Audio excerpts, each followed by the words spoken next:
completar aqui.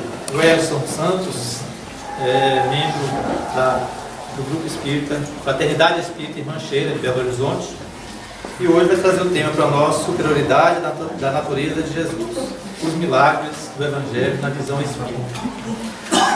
Eu convido para fazer o uso da palavra, para a gente não perder tempo de aproveitar e desfrutar da sua mensagem, com certeza. É maravilhoso. Enquanto ele prepara, já estou mandando avisar, pessoal, todo mundo que acompanha a Semana Espírita já pode ver no YouTube as palestras de segunda-feira, e essa também vai estar na palestra para quem quiser assistir depois. Tá, gente? Só esse recado. Oi, manda. Meus queridos amigos, companheiros de ideal cristão, boa noite. Que Deus, o nosso Pai, continue a nos envolver e a nos manter em suas doces vibrações de paz. Ao tempo de Jesus aqui na terra, a Galileia era uma região calma e tranquila, talvez por causa do lago de Genezaré, também chamado Mar do Galileia ou Lago do Tiberíades. Ao entorno daquelas águas, muitas cidades se ergueram: Cafarnaum, Dalmanuta, Magdala. E naqueles dias em especial, toda Israel comentava a respeito do grande Messias, o homem que havia chegado na terra para trazer a sua mensagem de amor. Naquela tarde em especial, o casebre de Simão Pedro se avolumava de pessoas. Eram os necessitados de toda sorte, paralíticos que queriam andar, cegos que desejavam enxergar, leprosos que desejavam ser limpos. E a todos Jesus atendia no pequeno casebre de Simão Pedro, o pescador mais velho. A multidão do lado de fora aumentava cada vez mais, e o dia correra célere, sem que eles pudessem se dar conta. Simão Pedro estava muito feliz, porque Jesus havia escolhido o seu lar para atender as multidões. Ele transformava lágrimas em sorrisos, trazia bom ânimo àqueles que estavam desesperançados, oferecia o que cada um precisava, não o que desejava para a sua caminhada. E foi assim que, logo ao cair da noite, Simão Pedro percebeu a face cansada de Jesus. Ele havia atendido dezenas e dezenas de pessoas naquele dia, e como tresloucado, o apóstolo mais velho do lado de fora gritava: hoje o meu mestre não atende a mais ninguém. E logo todos foram se dispersando, e quando já não havia mais ninguém, junto da praia, ali em Cafarnaum, à porta da casa de Simão, o apóstolo tocou no ombro de Jesus e o convidou para que eles pudessem andar às margens do mar. Os pés descalços pisavam nos seixos do caminho, enquanto as ondas do mar vinham lamber os seus pés. O silêncio se fazia entre mestre e apóstolo. Eles contemplavam a beleza da natureza. Quando um pouco à frente, Jesus pôde divisar uma tamareira, espécie de árvore daquela região, cujas raízes saem para fora, como se fosse um banco que a natureza havia fabricado para que eles pudessem se assentar. Jesus assentou-se, e Simão Pedro, assentado no chão, colocou a cabeça nas pernas de Jesus. Os dois ainda permaneciam no silêncio, vendo a lua prateada com as estrelas que aplacavam a escuridão da noite e refletiam a sua luz nas águas calmas do mar. Foi quando Simão Pedro ergueu os olhos e percebeu que Jesus estava chorando. As lágrimas desciam pela face do meigo rabi, e o apóstolo, assustado, levantou-se e perguntou: Tu choras, Senhor? O silêncio foi a resposta. E Simão Pedro continuou: As suas lágrimas só podem ser de alegria. Hoje eu vi com os meus próprios olhos o Senhor realizar maravilhas, trazer alegria a tantos corações, realizar curas com aqueles que estavam doentes. As suas lágrimas são de felicidade. E Jesus, levantando a cabeça, com os olhos marejados de lágrimas, diz ao apóstolo mais velho: Eu choro, Simão, mas não é de alegria. Compadecido estou dos homens que ainda não compreenderam a minha mensagem. Naquele instante, Simão Pedro começou a refletir. Porque se os homens não compreendiam a mensagem de Jesus, nem ele não sabia entender porque Jesus estava compadecido da humanidade, naquele momento em que ele havia realizado tanto em favor dos necessitados. E ele assentou-se novamente para poder meditar nas palavras do Mestre. E enquanto Jesus e Simão estavam na beira da praia, no centro da cidade de Cafarnaum, encontrava-se um homem assentado em torno de uma mesa de madeira com seus amigos. Eles estavam bebericando uma garrafa de vinho, quando então um daqueles homens, já alcoolizado, gritou: Natanael, Natanael ben Elias, nós só vamos acreditar no que te aconteceu se escutarmos a sua boca.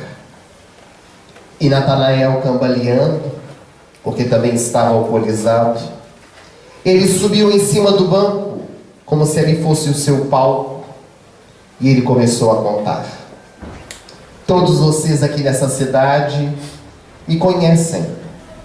Eu era chamado o paralítico de Cafarnaum. Desde o dia que as minhas pernas enrijeceram e eu não mais pude andar, a minha vida não tinha qualquer sentido. Eu aguardava a morte chegar, até que hoje à tarde, amigos vieram ao meu lar e me perguntaram: Natanael, já ouviste falar de Jesus, o Nazareno? Eu já tinha escutado falar alguma coisa acerca desse homem. E olhando para ele sem compreender, eis que os meus amigos me disseram: quem sabe ele não pode te curar. Nós vamos te levar até ele. E carregando a minha esteira, os meus amigos me levaram até o casebre de Simão. Porém, quando lá chegamos, os meus olhos puderam contemplar a multidão. Os meus amigos pediam licença para que nós pudéssemos passar, mas quem daria? Todos queriam falar com Jesus de Nazaré. E aquela esperança que havia brotado dentro do meu coração, logo se apagou. Foi então que os meus amigos, percebendo, me disseram: Natanael, não fique triste. Custe o que custar, tu vais falar com Jesus. Veja, a casa de Simão Pedro é feita de pedras. Há uma escada do lado de fora que leva ao segundo andar, o terraço. No teto há uma claraboia, de onde se entra a luz do sol e a luz do luar. nós vamos te descer pelo teto da casa e tu vais falar com Jesus. E foi assim que eles contornaram a multidão. Todas as pessoas acompanharam a atitude dos meus amigos. Com dificuldade me subiram, carregando pelas escadas de pedra. E quando chegamos no terraço, amarraram a minha esteira a cordas e me desceram pelo teto da casa. E à medida que a minha esteira descia, o meu coração ficou disparado, as minhas pernas trêmulas, as minhas mãos suarentas, quando os meus olhos se cruzaram com os do Rabi, aos olhos de Jesus. Aqueles que viram nunca mais foram os mesmos. Amaram-no ou detestaram-no, mas não ficaram indiferentes à sua presença. E quando aqueles olhos doces cruzaram os meus, a voz trunitoante de Jesus se fez escutar naquela saleta, porque ele me perguntou: Natanael ben Elias, que tu queres de mim? Eu fui tomado de pavor. A minha esteira foi colocada ao chão. Como aquele homem podia saber o meu nome sem nunca ter me visto? Ó Senhor, tu sabes o meu nome? Eu sou o bom pastor e conheço a todas as minhas ovelhas. Se tu me conheces, tu sabes o que eu desejo. Eu quero as minhas pernas de volta. Natanael ben Elias, os teus pecados estão perdoados, disse-lhe Jesus. Naquele momento, pessoas que estavam reunidas ali no meio da sala começaram a falar em voz alta: mas quem é esse homem para perdoar pecados de alguém? Eram os fariseus, os saduceus, os doutores da lei. E Jesus, escutando aqueles que eram sepulcros branqueados por fora e cheios de podridão por dentro, disse-lhes que é mais fácil dizer a esse homem que aqui está: os teus pecados estão perdoados, ou dizer a ele: levanta-te e anda.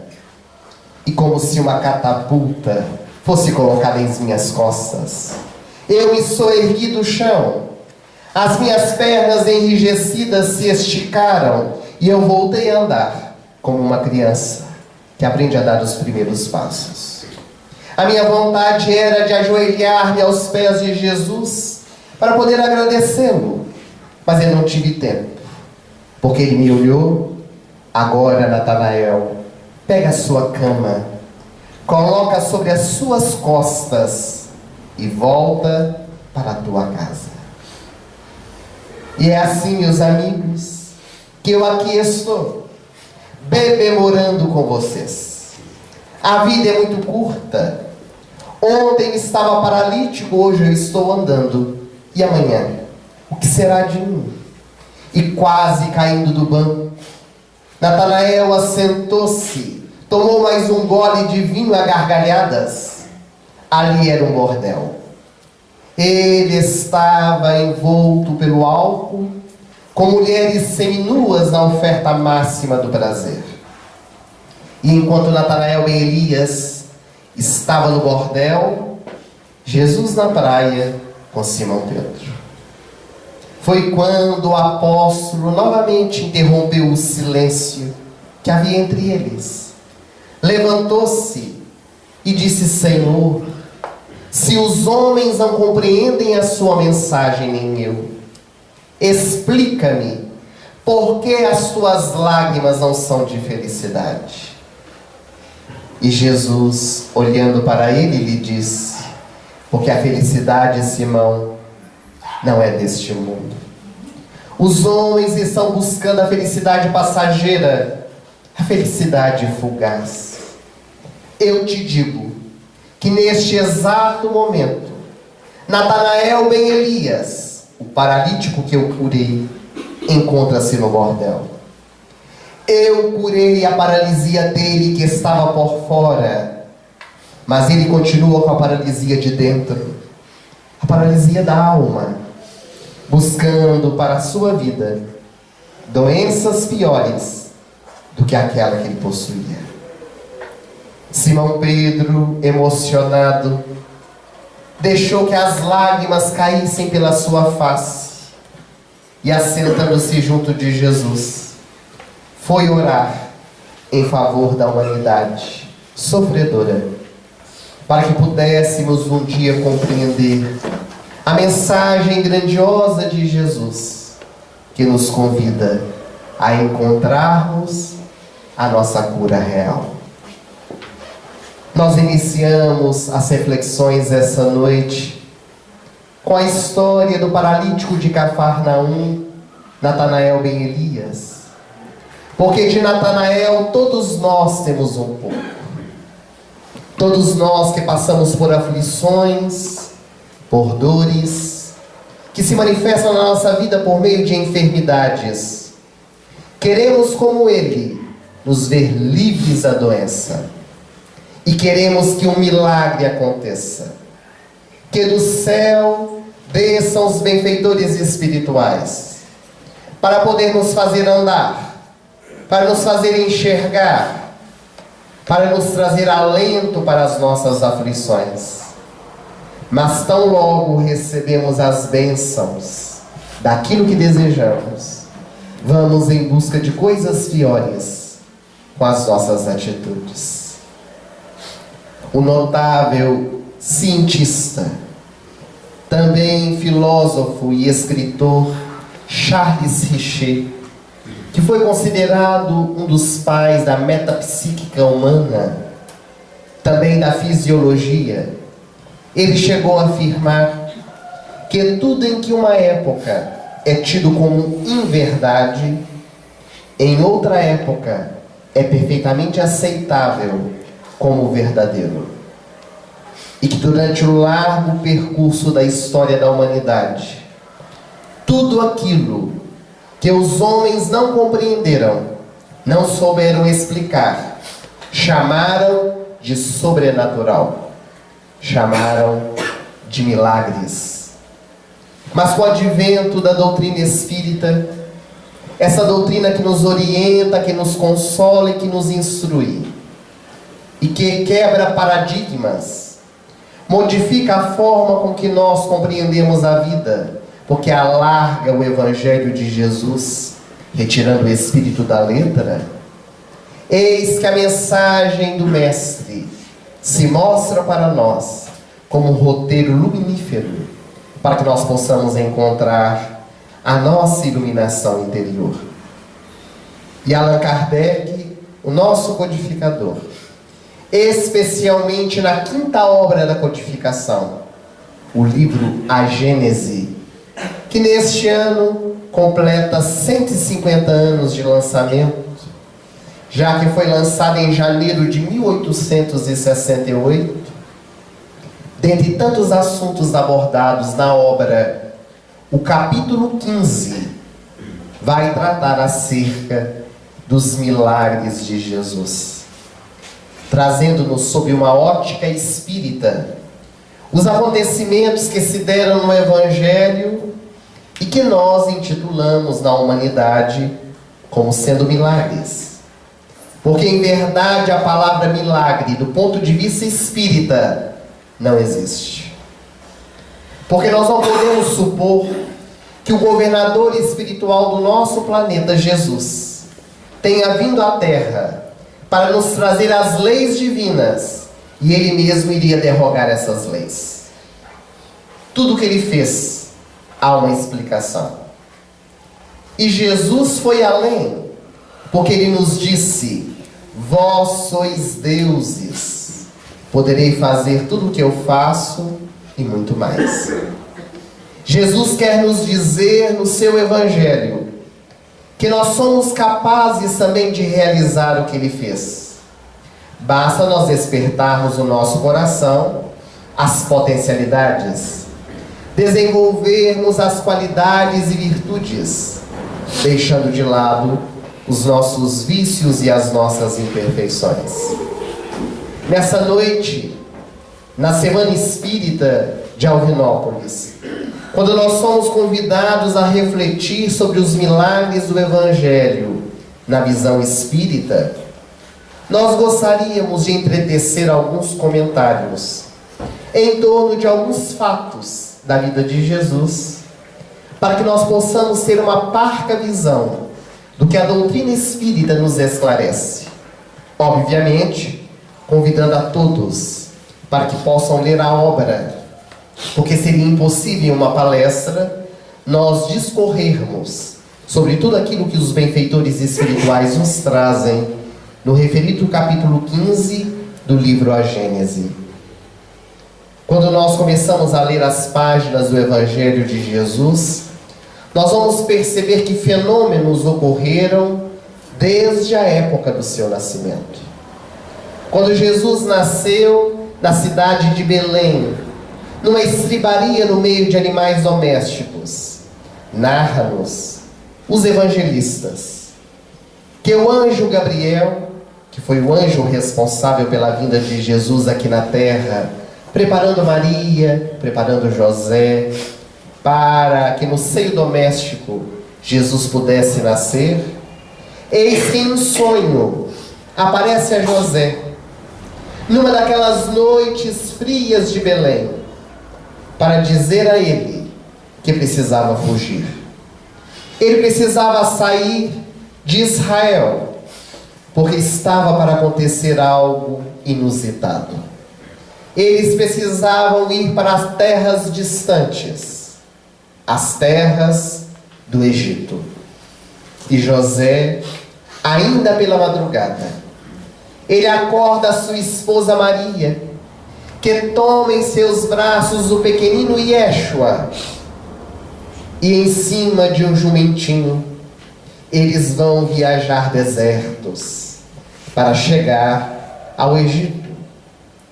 E quando saem daquela cidade, eis que Herodes, o rei dos judeus, que ficara sabendo que o grande Messias aguardado pelo povo judeu havia nascido por meio dos 3 reis magos que vieram de terras distantes para poder visitar o Nazareno, ele desejava, Herodes, também levar os seus presentes.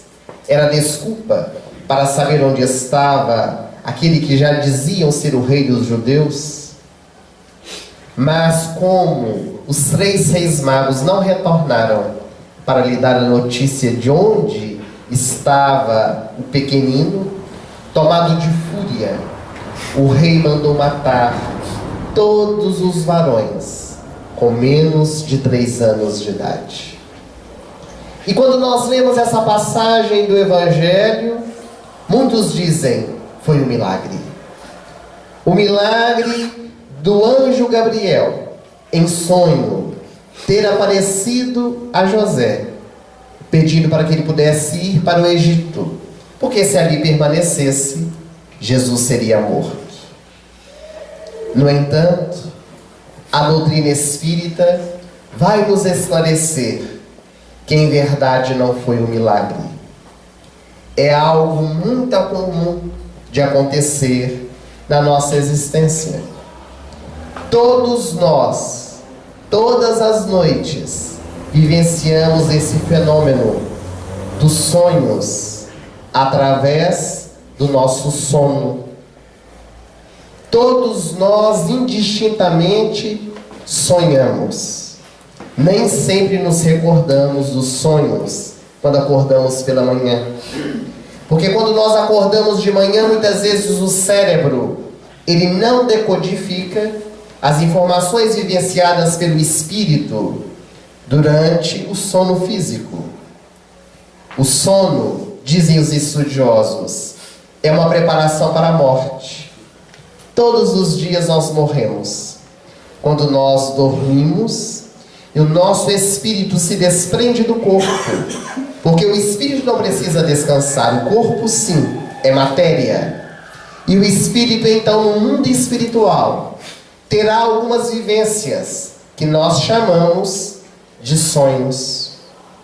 Os avisos por meio de sonhos sempre estiveram presentes na história, e especialmente na Bíblia Sagrada.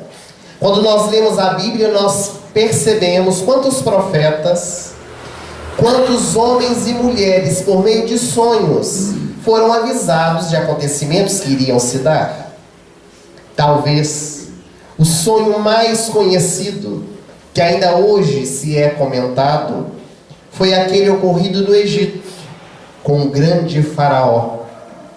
O faraó do Egito estava tendo um sonho recorrente.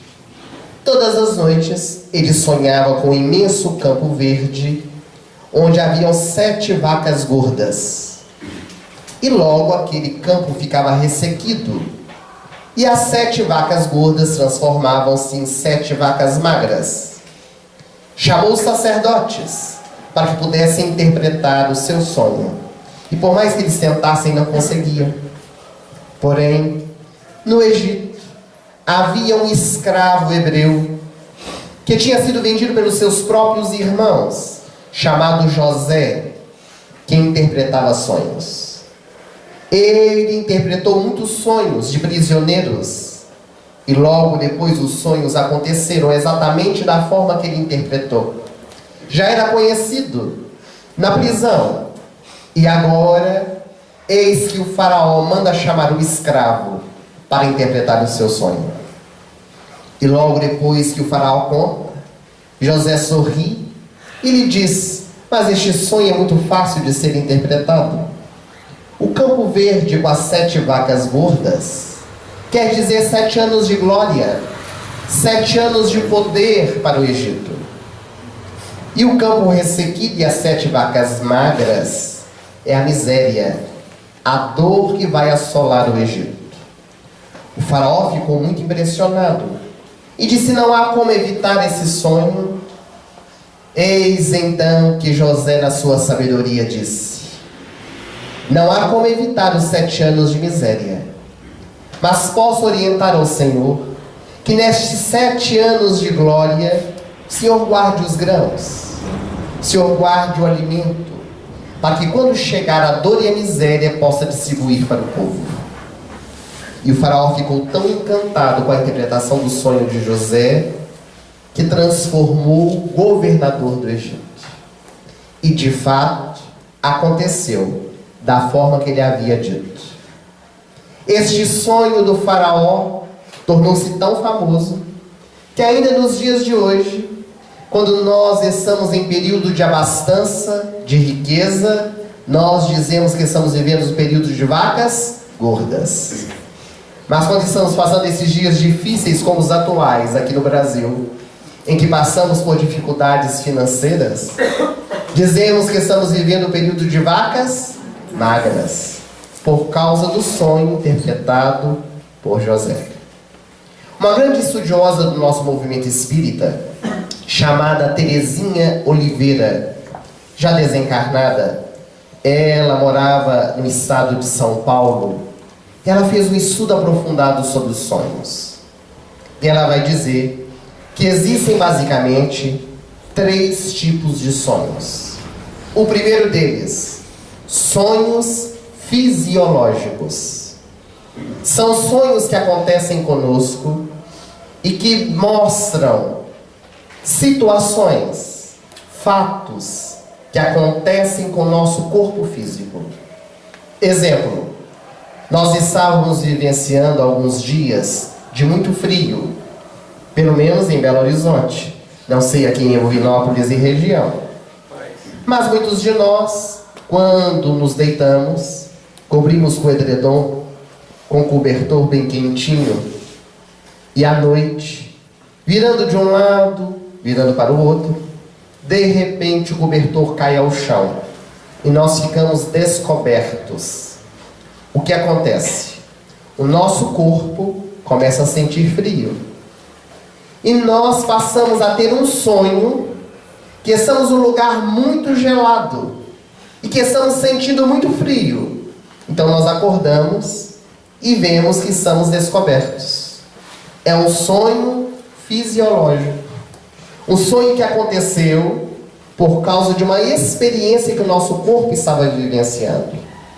Há pessoas, por exemplo, que têm incontinência urinária e à noite sonham que estão no banheiro fazendo xixi e acabam urinando na cama, justamente porque estão sonhando, e como não acordam a tempo, molham toda a cama. Até pessoas adultas. Alguns de nós que estamos aqui presentes, acredito eu, devemos ter passado por essa experiência, mesmo na fase adulta. É um sonho fisiológico. Mas existe também os sonhos psicológicos. Esses sonhos são aqueles que exprimem os nossos desejos, que exprimem aquilo que nós trazemos na intimidade do nosso coração. E muitas vezes não temos coragem de dizer às pessoas. Ficamos recatados, criamos as imagens, desejosos de vivenciar. E não fazemos porque não temos condições, ou porque temos medo, dependendo do que é o sonho, de agir e as pessoas da sociedade nos criticarem. Quando nós dormimos, nós sonhamos que estamos vivendo aquela situação, que não necessariamente está acontecendo. É uma criação mental. É um sonho psicológico que nós estamos criando por causa da vontade que nós temos de vivenciar aquela situação. Sonhos psicológicos também acontecem quando algo nos marca profundamente. A pessoa teve um trauma, um acidente de carro. Então ela começa a sonhar em várias noites que ela está sofrendo outro acidente de carro, porque ficou muito marcada para ela aquela experiência. Alguém na rua encontrou com um amigo que há muito tempo não via. Ficou tão feliz de ter reencontrado aquele amigo que à noite sonha com ele de novo. Sonho psicológico. Não necessariamente, conforme nós dissemos, tem acontecido no mundo espiritual. Mas existem os sonhos que Terezinha Oliveira chama, que é o que mais nos interessa, os sonhos espirituais, que são os nossos encontros e reencontros do outro lado. Quando no período do sono, nós temos sonhos, encontros com parentes desencarnados, com benfeitores espirituais, com os nossos irmãos menos felizes que nos acompanham nas chamadas obsessões, os chamados pesadelos que nós temos. Muitos deles podem ocorrer nestes encontros espirituais que se dão no período do nosso sono. Daí a importância de nós sempre nos prepararmos para o sono físico. Porque às vezes nós não temos esse hábito. Nós dormimos de frente à televisão no nosso quarto, assistindo a programação maravilhosa da Rede Globo Televisão, que falta cair sangue pela televisão, com as notícias que são dadas, e nós dormimos com aquele registro na mente, que vamos sonhar. Naturalmente, vamos projetar aquilo que nós estávamos assistindo. Daí a recomendação dos psicólogos de nós evitarmos de termos no nosso quarto aparelhos de televisão, justamente para não termos um sono turbulento. Porque às vezes nós dormimos com a televisão ligada, acordamos pela madrugada, 3, 4 horas da manhã, a televisão ligada, às vezes chiando, e nós dormimos com aquela vibração na nossa mente. Outras vezes estamos lendo um livro, deitados, e no meio da leitura nós apagamos. É natural, que quando nós deitamos é para relaxar o nosso corpo. Há pessoas que dormem até sentados, mas é deitados que nós relaxamos o nosso corpo para que possamos, dessa forma, descansar e o nosso espírito fazer a viagem espiritual. Então nós vamos perceber que nada houve de milagre neste encontro de José com o anjo Gabriel, porque todos nós, de alguma maneira, vivenciamos essa experiência. Nem todo sonho é um aviso. Nem todo sonho tem uma significação para a nossa vida. Nós precisamos tomar muito cuidado, Porque às vezes nós nos aventuramos para interpretar os sonhos dos outros. Nós temos profundo respeito por toda a literatura, mas há muitos livros espalhados por ali que interpretam os sonhos das pessoas. Sonhar com dente é morte. Sonhar com água limpa é tristeza. Sonhar com água suja é alegria. Sonhar com uma flor é o primeiro amor.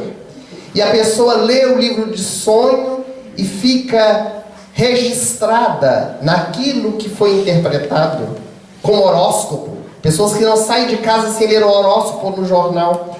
Como é que o mesmo sonho, para todas as pessoas que sonharam com aquela coisa, aquele objeto, terá a mesma interpretação?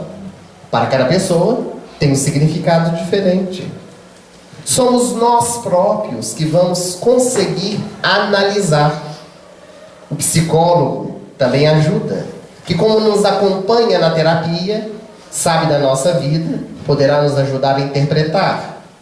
E existe uma mediunidade, que é a que José possuía, rara na nossa sociedade, chamada mediunidade de onirofania, que é a mediunidade que interpreta sonhos. Mas tirando essas situações, nós não temos a capacidade de interpretar sonhos de ninguém. Porque às vezes temos dificuldade de interpretar o nosso. Como é que vamos interpretar o dos outros? Daí a importância de nós podermos sempre meditar. A psicologia, no entanto, nos dá um suporte nos sonhos, porque Freud dizia que os sonhos é um campo insondável do ser. Mas uma maneira de nós sabermos se é um sonho fisiológico, um sonho psicológico ou um sonho espiritual, é que os sonhos reais são sempre coloridos.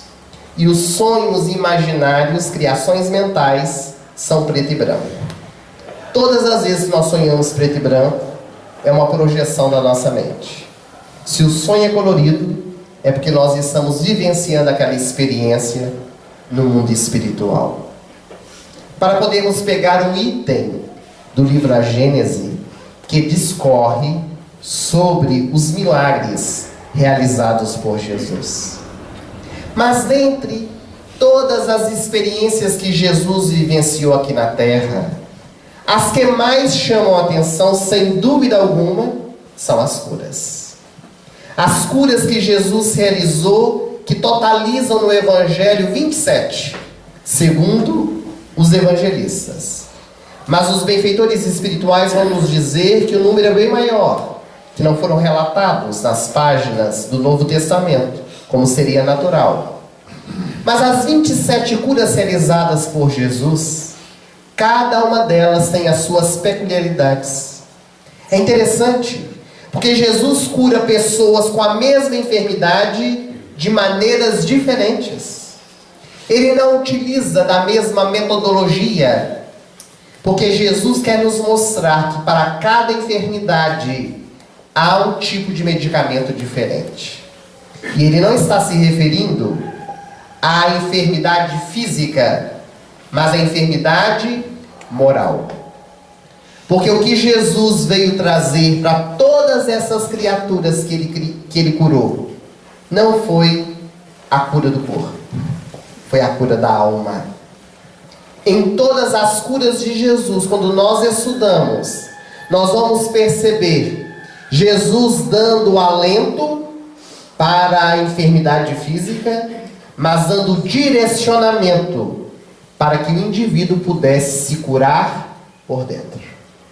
Para Natanael ben Elias, na história que nós contamos, Jesus disse: toma o seu leito, coloca sobre as suas costas e volta para a sua casa. Era Jesus dizendo para Natanael: vai agora para o seu lar e medita nestes anos todos que ficou paralítico, para poder valorizar as pernas que tem de volta e utilizar bem delas. Porque a paralisia de Natanael ben Elias, ela havia se dado pelas experiências do passado. Tanto é que Jesus diz: os teus pecados estão perdoados. O que te levou a ficar paralítico, você já conseguiu experienciar. Agora é uma nova fase. Mas para que essa fase se inicie e tu possas valorizar, é preciso que vá para casa e medite a viagem para dentro de si mesmo. Mas o que Natanael fez foi para o bordel comemorar com seus amigos. Exatamente o que muitos de nós fazemos quando obtemos a cura.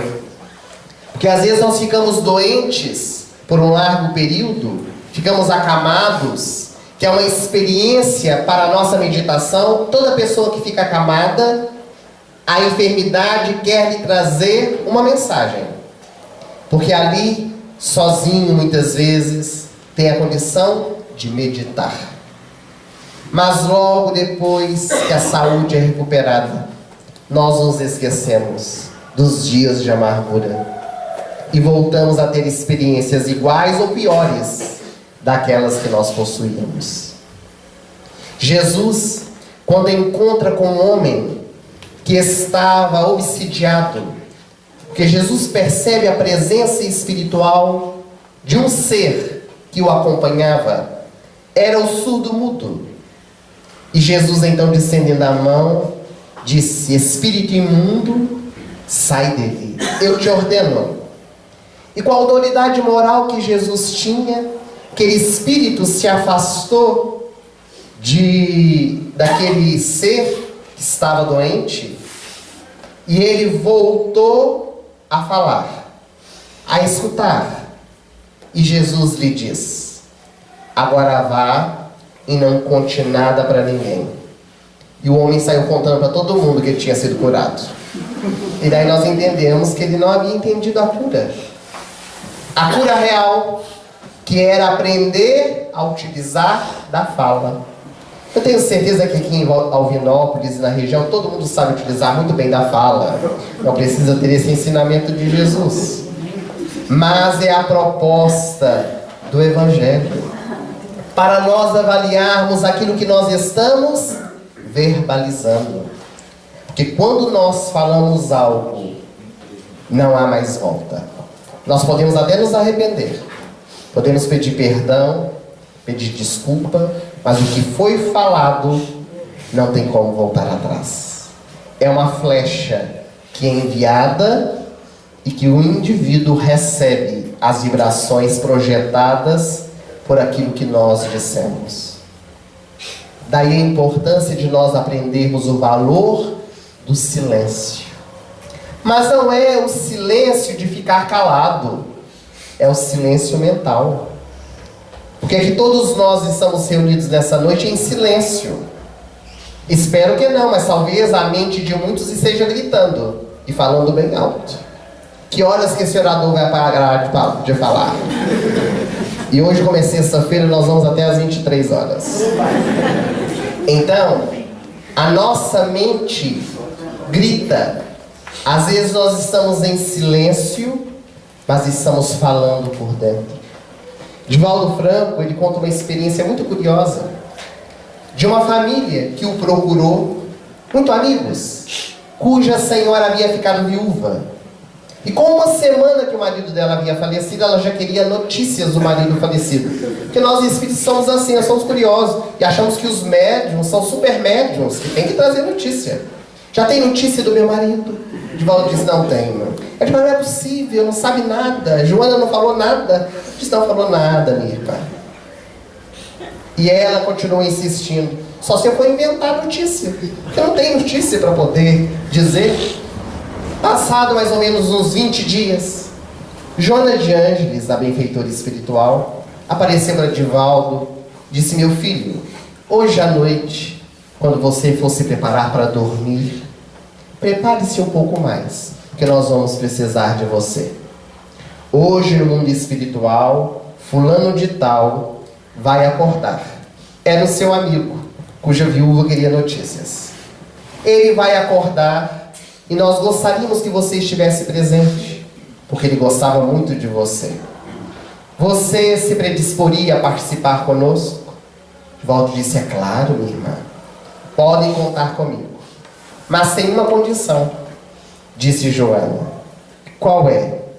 Tem que fazer silêncio. Para você ir, tem que fazer silêncio. E ele ficou até magoado com a benfeitora. Será que ela não sabia que ele tinha bom senso de fazer silêncio na hora que precisava? Mas apenas pensou, não falou nada com ela. Mas os benfeitores sempre registram os nossos pensamentos.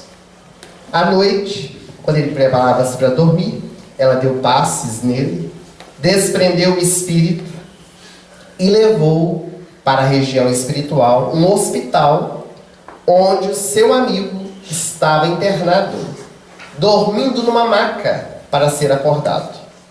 Este hospital, diz Divaldo, as paredes eram transparentes, uma construção diferente do mundo espiritual. E do lado de fora, quem estava conseguia ver as pessoas que estavam lá dentro. E lá do lado de fora, Divaldo já avistou o quarto onde estava o seu amigo, deitado na cama. Quando ele viu o amigo, ele foi entusiasmado, o coração disparou. E então o amigo estremeceu lá na cama. Joana olhou para ele e disse: silêncio. Eu não te pedi silêncio. Ele não soube compreender. Quando chegaram no quarto, o amigo estava acompanhado da mãezinha, que também estava desencarnada, que viera para poder recebê-lo. Quando Divaldo viu o amigo dormindo e a mãe segurando na mão dele, Divaldo ficou emocionado. E naquele momento o amigo estremeceu na cama. E Joana disse: eu já não te falei para você fazer silêncio? E então ele percebeu que era silêncio mental. Desanuviar a mente. Foi quando então Joana deu passes no amigo desencarnado. Ele abriu os olhos, olhou em torno, viu a mãe, sorriu, abraçou e disse: chegou a minha hora. A morte não existe, como a doutrina havia nos ensinado. Foi quando ele levantou a cabeça e viu Divaldo. E disse: você também já? Divaldo disse: ainda não. Sou bem vivo. Vim apenas te receber. O silêncio mental é algo que as doutrinas orientais trabalham muito conosco. Nós aprendemos a silenciar a nossa mente, porque nós ocidentais somos como macacos que pulamos de galho em galho. Nós assistimos televisão almoçando. Nós conversamos no telefone escrevendo. Nós queremos fazer várias coisas ao mesmo tempo. E é por isso que vivemos o estresse, porque não focamos naquilo que nós estamos fazendo. E Jesus convida o surdo-mudo a silenciar, a não contar para ninguém o que havia lhe acontecido, para ele poder meditar como utilizaria da palavra. Porque Emmanuel, pelas mãos abençoadas de Francisco Cândido Xavier, ele diz que muitas vezes nós utilizamos a palavra de forma equivocada, no vocábulo que ele utilizou, verborragia. Falamos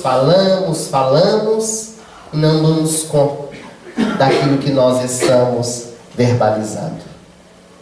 E assim nós vamos percebendo que nas páginas do Evangelho, as diversas curas de Jesus, cada uma delas com as suas particularidades, vão nos trazendo ensinamentos, que a doutrina vai nos demonstrando que em verdade não foram milagres. A ciência hoje é capaz de nos explicar muitos dos fatos realizados por Jesus. Quando Jesus, por exemplo, impõe a mão no cego Bartimeu, o cego de Jericó, devolvendo-lhe a vista física, Jesus era um profundo conhecedor das leis do universo. Hoje a ciência médica é capaz de devolver vista a quem está cego, ou a quem está ficando cego. Hoje nós temos transplante de córneas, hoje nós temos cirurgias corretivas. Pessoas que não enxergam muito bem fazem a cirurgia a laser, não precisa nem ter corte, e ela retorna a enxergar. Era Jesus utilizando destes aparatos que a ciência iria utilizar nos dias de hoje, há 2000 anos atrás. E é por isso que esses fatos foram chamados milagres. Mas na verdade, não são. Porque nós somos capazes de realizá-los no dia a dia. E para nós demonstrarmos isso, como somos capazes de realizar milagres, conforme Jesus nos ensinou. Gostaríamos de narrar uma história real para que todos possam perceber o quanto é possível vivenciar a mensagem do Evangelho em nossa vida. Essa história aconteceu em Los Angeles, com uma família muito rica. Eles tinham um filho chamado Mork, que a essa época tinha 4 anos de idade. Ele era o dono da mansão. Seus pais trabalhavam fora. Mork era cuidado por uma babá. E tudo que o dinheiro podia comprar, o filho do casal possuía. Um dia, porém, a mãe de Mork chegou em casa. Ela estava entusiasmada. Chamou o filho para conversar. Colocou-o sentado no seu colo e lhe disse: Mork, a mamãe tem uma notícia para lhe dar. É um presente que a mamãe encomendou para você. Mork arregalou os olhos. Adoro o presente, mamãe. E que dia vai chegar? Vai demorar um pouquinho. Em torno de 8 meses. E o que é 8 meses, mamãe? É amanhã? Não, meu filho. É amanhã, de amanhã, de amanhã. Daqui a 8 meses. Que presente demorado, mamãe. Quando é? Quem é que vai chegar? O que é que vai chegar? E ela disse: hoje a mamãe descobriu. Está grávida. É o irmãozinho o presente que a mamãe vai te dar. Mork desceu do colo da mãe, colocou a mão na cintura e disse: um irmãozinho eu não quero. Mas Mork, será tão bom você ter um irmãozinho dentro de casa para poder brincar? A mamãe vai te dar uma bola e vai dar uma bola para o seu irmãozinho. Uma bola eu quero, um irmãozinho não. Era natural.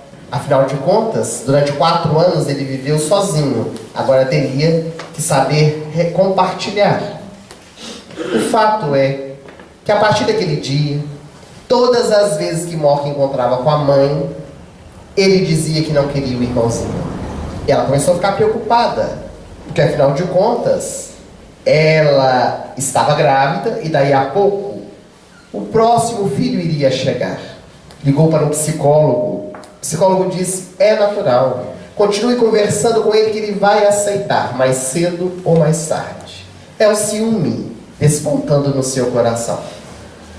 Quando ela completou 3 meses de idade, 3 meses de gravidez, eis que chegou em casa e chamou Mork para conversar. Meu filho, venha cá, tenho uma notícia para lhe dar. É sobre o seu presente. O presente que eu não quero, mamãe? É, meu filho. O presente que você não quer, mas hoje a mamãe vai te dizer algo que você vai gostar muito. E o que é, mamãe? Hoje eu descobri, meu filho, que não é um irmãozinho que você vai ganhar. É uma irmãzinha. Mork disse: é uma irmãzinha, mamãe? É. E onde ela está? Aqui dentro, meu filho. Dentro da barriga da mamãe. A barriga já estava protuberante. E Mork disse: eu posso colocar a mão, mamãe? Claro que pode, meu filho. Ele esticou as mãozinhas, colocou no ventre da mãe. E para a surpresa dela, Mork fechou os olhos e começou a cantar. Você é o meu sol. Eu sou um botão de rosas. Venha depressa me aquecer para eu desabrochar. Você é o meu sol. Eu sou um botão de rosas. Venha depressa me aquecer para eu desabrochar. Ela começou a chorar. O marido, que estava no andar superior da mansão, veio correndo. E eles escutaram a bela canção do amor, cantada por Mork.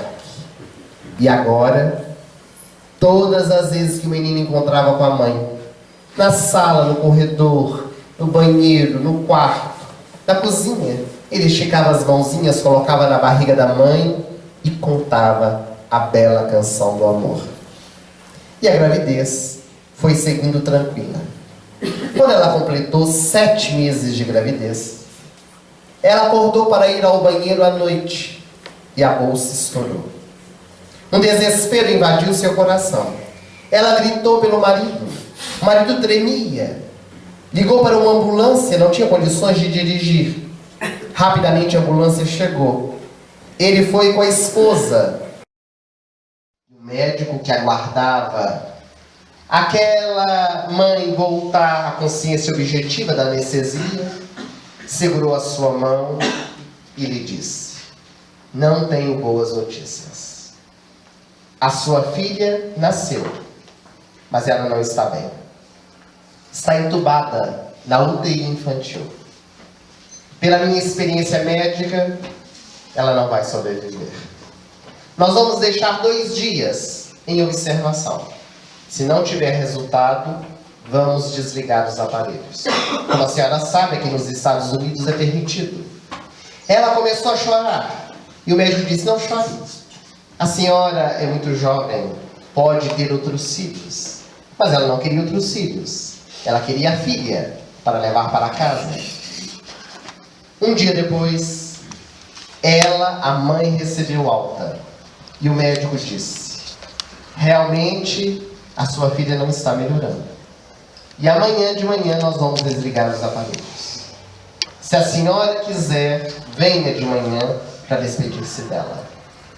Aquela mulher foi para casa acompanhada do marido. Não era mais a mesma.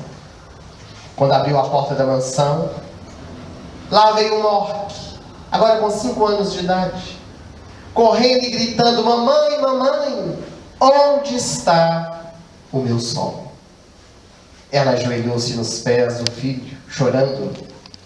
O nosso sol, Mork, está se apagando.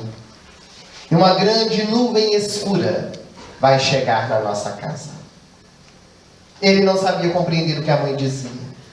Ela subiu as escadas, foi ao quarto que havia preparado para a filha, desmontou tudo. Ela não queria guardar lembranças da pequenina. Não conseguiu dormir naquela noite. E quando amanheceu o dia, logo nas primeiras horas, ela e o marido já saíam de casa para ir à maternidade, quando o Mork veio correndo. Mamãe, mamãe, onde a senhora vai? Vou no hospital, despedir do nosso sol. Eu quero ir, mamãe. Mas criança não entra, Mork. Eu quero ir, mamãe. E começou a chorar. Condoída com aquela situação, mesmo sabendo que ele não entraria, chamou a babá. E todos foram para a maternidade. Quando chegaram na maternidade, era muito cedo, estacionamento vazio. E a recepção, a secretária não havia chegado. Quando ela foi entrar, o menino começou a chorar. A mãe então pegou o Mork no colo e entrou sem ser vista pelo hospital, pelos corredores. Quando estava na porta da UTI infantil para entrar, a enfermeira-chefe veio correndo. A senhora está ficando louca? Criança não pode entrar no hospital, ainda mais na UTI. E Mork no colo da mãe, colocou o dedo no nariz da enfermeira. Eu vou entrar, porque o meu sol está lá dentro e eu vim me despedir dele. A enfermeira diz: não vi nada. A senhora entra que eu não vi nada. E ela entrou, envolvendo o filho em alguns panos, não tinha roupa para que pudesse vestir dentro da UTI. É claro que depois a enfermeira veio para saber o que estava acontecendo. Mas quando chegaram lá dentro, Mork viu a irmãzinha na incubadora, cheia de eletrodos. É o nosso sol, mamãe. É o nosso sol. E será, mamãe, que eu posso tocar nela? A enfermeira abriu a incubadora. Daqui a pouco, os aparelhos seriam desligados. Mork debruçou-se sobre a irmã, colocou a mãozinha nela, e dentro da UTI infantil, a voz de um rouxinol foi escutada. Você é o meu sol. Eu sou o botão de rosas. Venha depressa me aquecer para eu desabrochar. Você é o meu sol, eu sou o botão de rosas. E à medida que ele ia cantando, a menina foi se debatendo na incubadora. A enfermeira ficou assustada, achou que era uma convulsão. Foi chamar o médico. E quando retornaram, os batimentos cardíacos haviam voltado ao normal. O médico autorizou Mork visitar a irmã 3 vezes por dia, de manhã, à tarde e à noite, para cantar a bela canção do amor. 15 dias depois, a menina foi para o quarto. 2 meses depois, ela foi para casa. Recebeu o nome de Sunshine, em homenagem ao sol. E hoje Morph está com 25 anos de idade. Sunshine com 20 anos de idade. E ele não se esqueceu da canção do amor. Cantor nos Estados Unidos, hoje ele canta a canção um pouco modificada. Você é o meu sol. Eu sou uma rosa. Venha depressa me aquecer, para eu não despetalar. Todos nós temos um sol. O sol de primeira grandeza que nos ilumina, que nos sustenta e nos oferece a vida. Mas todos nós temos também sóis menores. Parente, um amigo, um benfeitor espiritual, aquele com o qual podemos contar na nossa caminhada, que nos dá o apoio, que aquece a nossa alma, para que nós possamos nos fortalecer e seguir adiante. Vós sois deuses. Poderei fazer tudo o que eu faço e muito mais. Nós gostaríamos de agradecer o carinho, a presença de todos vocês. É uma alegria para o meu coração estar pela primeira vez na cidade de Alvinópolis. Espero que seja a primeira de várias outras oportunidades. E antes de nós voltarmos a palavra ao nosso companheiro que nos dirige para a finalização das nossas atividades, nós queríamos fazer um convite e uma pequena divulgação para todos vocês. O convite é a respeito de uma viagem, uma caravana que nós vamos realizar em julho de 2019. Hoje nós falamos bastante a respeito de Jesus. Essa caravana se chama Pelos Caminhos de Jesus. Durante 17 dias nós vamos visitar Israel, as terras onde Jesus passou, desde Belém, onde ele nasceu, Nazaré. Vamos a Cafarnaum, o local onde tantas vezes ele esteve, à beira do mar, na casinha de Simão Pedro. Vamos também a Jerusalém, a Jericó, a Magdala. E essa viagem é muito mais do que turística. É uma viagem de estudo, onde nós vamos tentar compreender um pouco mais o Evangelho de Jesus. Essa viagem nós vamos ter a presença da Elizabeth Lacerda, que vai fazer toda a parte musical. Por onde nós passarmos, ela vai cantar o Evangelho de Jesus. Aqueles que tiverem interesse, nós trouxemos o folder com a divulgação. Basta entrar em contato com a agência de turismo. Eles vão passar todas as informações, o roteiro, o investimento, a forma de pagamento, tentando facilitar ao máximo para que as pessoas possam participar conosco. A divulgação que nós queremos fazer é a respeito de um projeto que talvez muitos que estão aqui nessa noite devam conhecer, a Fraternidade Sem Fronteiras.